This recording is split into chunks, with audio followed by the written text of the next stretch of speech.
Alright, listen up, boys. So today, 2K finally decided to do something about the 7'4" goblins in the park and make the contests a little bit better in this game. Because if you didn't already know, you could be a lockdown 99 perimeter defense, and that dude will shoot over the top of your noggin. It'll say open 10 times out of 10, there is nothing you can do. That is, unless you're a 6'11 build, put gold challenger on, you could get a contest. Or, you know, if you're 7'4" yourself, which, if that's you, you're a little bit weird and you might need to uninstall the game. Now, it may seem kind of strange that I'm bringing up the contest system to start this video because isn't this a build video? Well, it is, but I just wanted to quickly talk about that because before today, you really could not make a tall lockdown defender and get contests. And I'm not going to call like a 6'10 or a 6'11 a lockdown because those heights don't even get all of the defensive badges. But if you made a 6'9", 6'8 lockdown, max defense, you would just get shot over. It was absolutely disgusting. But now, 6'9 lockdowns are kind of back on the menu, which is exactly why we are going to be making a Jaden Mcdaniels type of build in today's video. Now, the very first thing you guys are going to want to do is pick small forward, 6'9", 185 for the weight, and then a 7'2" wingspan. It is very important that you choose these physicals, otherwise you aren't going to get everything that kind of makes this build what it is. Now, I do just want to quickly preface that I am currently sitting at 8 cap breakers on this game. I have 2 from my finishing specialization and then 6 from, various other sources like crews, lifetime challenges, level 40, and so on and so forth. So when I make this build, I'm going to show you guys a few different versions. The first one obviously being the one I made for myself, and then, one for, 0 cap breakers, or if you want to tweak something here and there, I got y'all. Without further ado though, diving straight into this build, we are going to kick things off with a 70 driving layup. This is going to give us some decent animation packages, as well as bronze float game and bronze physical finisher. Then we are going to go with an 87 driving dunk, and the thought process here is that we are later going to put +2 cap breakers on this for pro off-1 contacts. However, we are not going to touch things like standing dunk or post control because as much as I would like, like bronze rise up, it is very expensive, especially on a 6'9 player, and you're not going to get, standing contacts anyway because you're not 6'10 plus, so I just don't think it's worth the investments. For the shooting, we are going to go with a 78 3 ball, 69 mid-range, and a 94 free throw. I have a 94 free throw because I play a lot of 5s personally, so I like to be knocked down. But if you don't care about free throw at all, let's say you only play park, you could lower this, all the way to like a 55. It really does not matter at all. But as for the thought process behind the 78 3 ball, 69 mid-range, 78 3 ball is going to give us Hall of Fame set shot specialist with our max +2. And I do wish we had more mid-range. I really do. It was just very hard to save attributes. And unfortunately, we have to be a little bit unrealistic with the build. I get it. It's Jaden McDaniels. He should have like a 90, based on real life.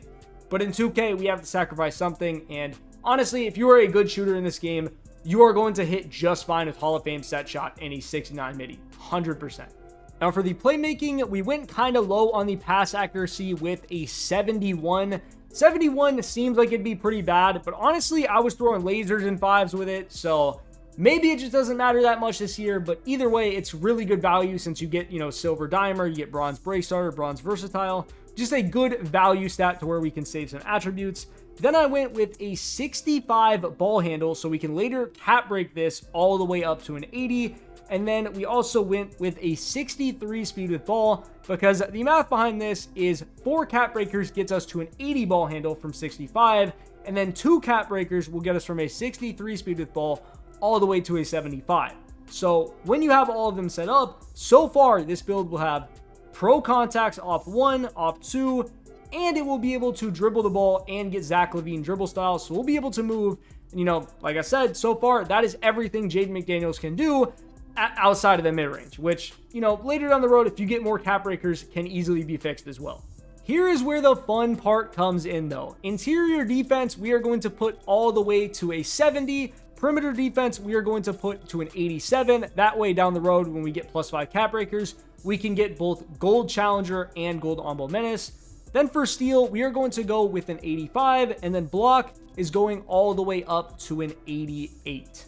Now, the real beauty of how we set this up and the fact that we are a 6'9" lockdown is On-Ball Menace is actually going to be a tier 2 badge for us, as well as Challenger. So using a +2 when you get this fully maxed out, you can get Legend Challenger, Legend On-Ball Menace. I mean, you could throw one in +2, one in +1, or if you have defensive specialization, you could get Legend On-Ball Menace, Legend Challenger, you could have Legend High Flying Denier, Hall of Fame Paint Patroller, Legend Interceptor. You can do so many things with the max +1s and the max +2s on this build. And I didn't even mention a movable enforcer, which obviously you're only going to get bronze on this build because of, the strength only. It's going to be a 73 when we fully upgrade it. But that's another great one to spend it on. There is so many amazing badges that you can, use in tier 2s on this build that make it very worthwhile. Moving on to the rebounding though, we are going to go with an 80 defensive rebound and a 70 O-board. This is going to give us things like Silver Rebound Chaser, Silver Box Out Beast, and it's just a very good value stat to have in my opinion. Obviously, in a perfect world, a little bit more O-board would be nice. 70 is kind of low, but honestly, most of the time on offense, you're going to be, spotting up anyways. So the chances you actually get an O-board, not super high, but 70, it's enough to reliably crash into the paint if you have to. For physicals, here's where we needed to save a lot of attributes because we are going to go with an 86 speed, 86 agility, 73 strength, and an 83 vertical. That is not only going to give you Hall of Fame Pogo Stick, it's also going to once again open up the opportunity to get High Flying Denier on Hall of Fame once you do get the extra 4 cap breakers. Now, the reason we went for such a high speed and agility is honestly, if you want to reliably guard a ball handler in this game, like a 6'8" or even shorter than that, they are pretty damn fast. If you're going with like an 80 agility or something, you are going to get absolutely torched, and especially being a taller player, you need more agility to compensate because taller players generally move a little bit slower. Also, it appears I messed up a little bit with the attributes. These last couple things you want to throw, one on ball handle and one on speed with ball. That way you can cap break them properly. Like I said, it takes 2 for speed with ball and then 4 for ball handle to max them out completely. If you have like 65, 63, it's going to take, I believe, 1 extra cap breaker on both of them. So definitely don't want that. But here is the overall build right here. And for anyone curious, the name it comes out to be is, similar to Rick Barry, OG, Cooper Flag. It comes out to a 2-way high-flying wing runner, which is pretty damn sick if I'm going to be honest. Oh yeah, and once you actually put on the cap breakers, you can change it to a 2-way blow-by high flyer. So if you like that name more, that is definitely an option. But I need to show you guys the other ways that you can make this build.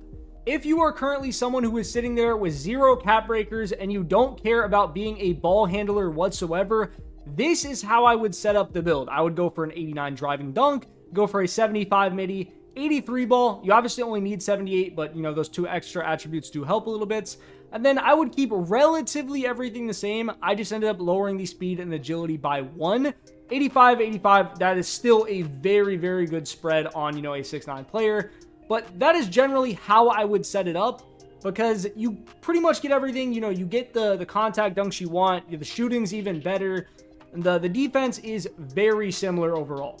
However, if you do care about handling the ball and you have no cap breakers, this is how I would set it up right here. You are going to have to lower the speed and agility a little bit more down to an 83 each. Then you can go with the 80 ball handle, 75 speed with ball. You still get very good defense. You just lose out on the ability to cap break the perimeter defense later on to, let's say, gold, on-ball menace, gold challenger, things like that. And then you also do lose out on gold high-flying denier right away. You can later cap break it to get the 88s. But generally, if you want to handle the ball and you don't think you're going to be playing much 2K or you don't have the time, you just kind of want to hop on and play, this is how I would set up that variation of the build. Now that we've gone over the different ways that you can make this build, before this video ends, I want to show you guys what I would recommend using your +1s and +2 badges on. I'm going to start with the max +2s first because in my opinion, they are absolute no-brainers. For your tier 1, you want to use Set Shot Specialist or Interceptor. Either one can work, but if you do choose to use Interceptor, I would use Set Shot in this tier 1 slot. Or, if you have, your crew tier 1 unlocked, use it over here. Get your Set Shot to at least gold. It's such an important badge in this game. But if you want to go for the Legend Interceptor, definitely a choice on the menu as well. The only badge I would absolutely stay away from plus 2ing in this slot is Posterizer, because Posterizer, it is a good badge. I just don't think it has anywhere near the value of those other two. If you want it, just get finishing specialization, or, you know, let's say you have shooting specialization, then maybe you could throw it in the slot. I still wouldn't put it over Interceptor though. For the tier 2, you do have two very equally amazing options, one being Hall of Fame on-ball menace, or Legend, you know, once you have your cap breakers in perimeter defense, or you have, you know, Challenger. Those are going to be the two really good ones in my opinion. Maybe even Brick Wall if you're playing threes with this build. But either way, Challenger, getting that to Hall of Fame or Legend, and then on-ball and Hall of Fame or Legend, depending on what role you're trying to play. Very, very easy choices in my opinion.